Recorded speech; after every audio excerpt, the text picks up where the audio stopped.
Hello, in this video I want to show you how to configure Motorola Moto E22 for a senior person.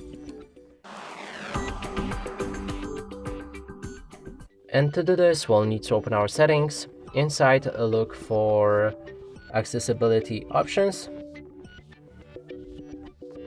And right here, we can adjust our text and display size. You can change the font size right here. You can make it as big as possible. Then next option is this display size, which makes basically everything bigger. So let's make it as big as possible. Then we have the bold text, which makes all of the font much thicker. And there's color correction that you can enable, and it's optional.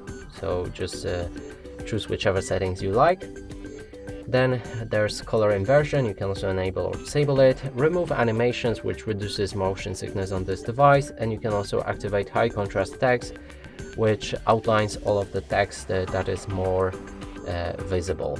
Next is magnification, and right here you can enable it. That way you'll get the icon floating around your screen. When you click on that icon, it will outline your entire phone with orange lines, and you can click anywhere on the screen to zoom in.